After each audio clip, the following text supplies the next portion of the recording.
Tamil cinema நேயர்களுக்கு என்னுடைய அன்பு வணக்கம். வெல்கம் டு எம்டி திரை. இந்த ஷோல நம்ம என்ன பார்க்க போறோம் அப்படின்னா, த மேட்னஸ் அப்படிங்கிற ஒரு இங்கிலீஷ் வெப் சீரிஸ் உடைய ரிவ்யூ தான் நம்ம பார்க்க போறோம். இந்த வெப் சீரிஸ் வந்து பாத்தீங்கன்னா நெட்ஃபிளிக்ஸ் ஓடிடியில் அவைலபிளா இருக்கு, தமிழ் டப்பிங்லயுமே அவைலபிளா இருக்கு. மொத்தமா 8 எபிசோட் ரிலீஸ் பண்ணியிருக்காங்க. ஒவ்வொரு எபிசோடுமே வந்து பாத்தீங்கன்னா ஆவரேஜா 15 மினிட்ஸ் டியூரேஷன் ஓடக்கூடியதா இருக்கு. இது ஒரு மீடியம் சைஸ் வெப் சீரிஸ் அப்படின்னே சொல்லலாம். இந்த வெப் சீரிஸ் உடைய ஒன்லைன் ஸ்டோரி என்ன அப்படின்னா, ஒரு கொலை குற்றத்துக்காக அக்யூஸ் செய்யப்பட்ட ஒரு நபர் தான் ஒரு இன்னசென்ட் அப்படின்னு போராடக்கூடிய ஒரு கதை தான். அவருடைய பேர் தான் வந்து பாத்தீங்கன்னா டேனியல். இவருக்கு 2 மனைவி இருக்காங்க. ஒரு மனைவிக்கு ஒரு பையன், இன்னொரு மனைவிக்கு ஒரு பொண்ணு இருக்காங்க. ஆனா கதாநாயகன் ஃபேமிலியோட ஒரு பெரிய அளவுல கனெக்ட்ல இல்ல. இவரு சிஎன்என் சேனல்ல ஒர்க் பண்ணிட்டு இருக்காரு. இவர் கதை எழுதுறதுக்காக லோன்லியான ஒரு இடத்துக்கு போறாரு. அங்க உதவி செய்யக்கூடிய நபர் தான் வந்து பாத்தீங்கன்னா சைமன்.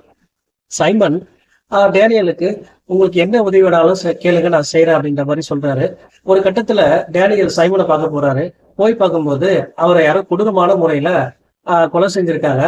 இவரையும் கொலை செய்ய முயற்சி பண்றாங்க. அங்கிருந்து தப்பிச்சு போலீஸ் கிட்ட போறாரு. போலீஸை கூப்பிட்டு வந்து பார்த்தா கொலை செய்யப்பட்ட சைமன் அந்த இடத்துல காணல.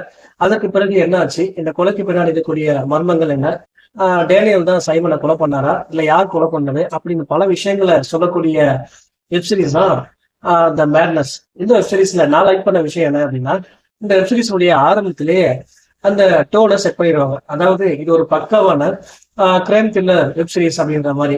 அதுக்கேற்ற மாதிரி ஆரம்பத்திலேயே வந்து பாத்தீங்கன்னா கொடூரமான முறையில அந்த கொலை காட்சிகள் எல்லாமே காட்டியிருப்பாங்க. அங்கேயே வந்து பாத்தீங்கன்னா ஒரு பரபரப்பையும் ஒரு கியூரியாசிட்டியும் கிரியேட் பண்ணிடுறாங்க.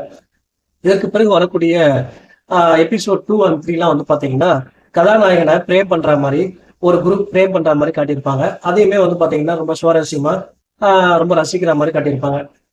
ஆனா 4, 5, 6 இந்த எபிசோட்ல வந்து பாத்தீங்கன்னா அந்த குடும்பத்துல வரக்கூடிய பிரச்சனைகள் என்னென்ன, இதனால குடும்பத்துக்கு வரக்கூடிய டேஞ்சரஸ் என்னென்ன அப்படின்றதான் காட்டியிருப்பாங்க. அதுல பெரிய அளவுல ஒரு சுவாரஸ்யம் இல்லை. அதே போல கொலை செய்யப்பட்ட நபர் வந்து பாத்தீங்கன்னா வெள்ளையா இருப்பாரு, கொலை செய்த நபர் வந்து கருப்பா இருப்பாரு. அப்போ கருப்பு பிளாக் மேன் வந்து பாத்தீங்கன்னா ஒயிட் மேனை கொலை பண்ணிட்டான் அப்படின்ற ஆங்கிள்லயும் வந்து பாத்தீங்கன்னா போலீஸ் இன்வெஸ்டிகேஷன் பண்ணுவாங்க. அது ஒரு பக்கம் வந்து பாத்தீங்கன்னா ஒரு மாதிரி இன்ட்ரெஸ்டிங்கா போகும்.